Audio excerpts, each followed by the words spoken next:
Merhaba arkadaşlar. Bugün sizlerle tukarsız boyaksız yanımız yine su alacağız. Normal su bu. İçeyim istiyorsanız. Ben bu sudan aldım. Annemden gitsin. Bir sabun aldım ama say aldım. Ucuz seviye aldım. Dusse'ye diyemem. Bu tukar değildi kesinlikle. Bu kadar tukayım olmaz. Ay çok güzel. Sıkıdan. Ben bunu koyacağım. Geleceğim. Aynı koyayım. Kaşık unutmuşsun. Kaşık. Ay geleceğim. O zamana kadar bekleyeyim. Tuz değil. Hemen.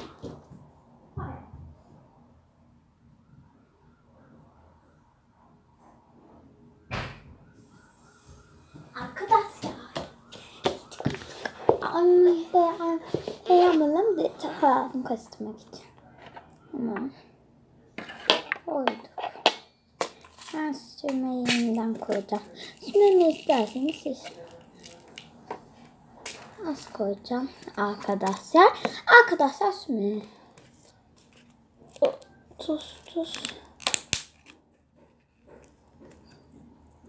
aldım. Ekleyeceğim. Biraz çok tuz isteyeyim ben.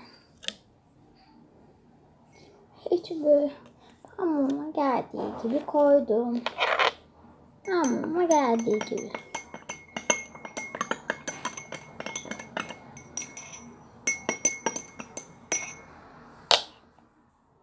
Hiç tezahürat edemeyip yaslatacağım.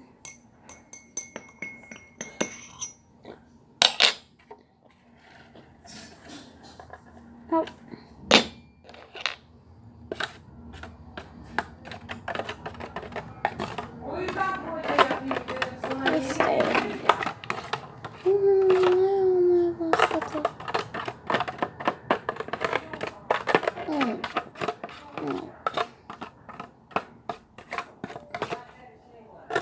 Tatsız bayatsız sevmiyorum.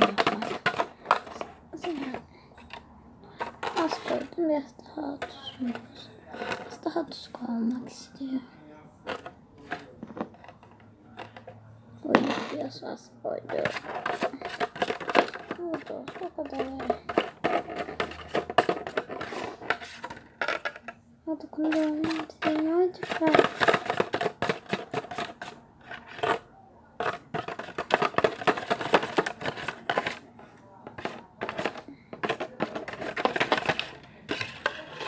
Başlar.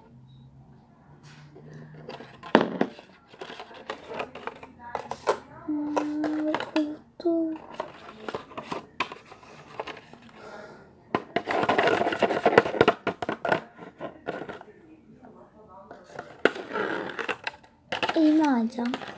Böyle de koyayım. Ben neredeyse hepsini koyacağım.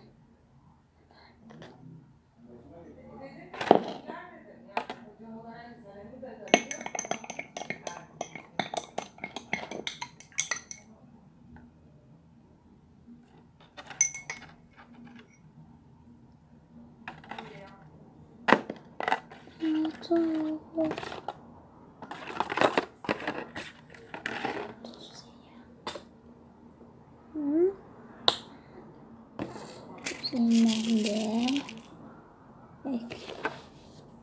şuraya kaçmışsın oradan. Tası bu. Ayağımız. Diye baktık. Tuz. Koydum.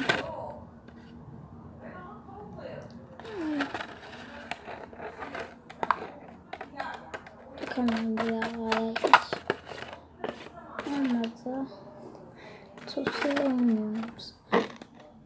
Neredeyse hepsini dökeyim. Uyuyor mu? Kıtasım uyuyor. Kıtasım uyuyor, evet. Kıtasım uyuyor, kıtasım. Tukay olsaydı eğer. Tukay olsaydı eğer. Uyudu. Tukay olsaydı. Bıraktı gerek yok mu? Arkadaşlar bundan ne anladık? Eğer ben büyüğüm. Sen profesörü olduğum için ben kendime öyle bir yapak yaptım. Bu Tukay olsaydı uyudu. Şu kadar bir Tukay olsaydı vıcık vıcık uyuyordu ama yok. Bu da Tukay'ı öneririm. Ben bir yerden okuldan bize sehpa Tukay verdi. Yani. Birkaç gün sonra ama olmuyormuş, soğuyormuş. Denedik. Ama da bunu dökeceğiz arkadaşlar. Bu haftanın ayaklarınızınız. Yani o kadar şimdiden yapabilirsiniz. Hasta kayın abone olmayı unutmayın.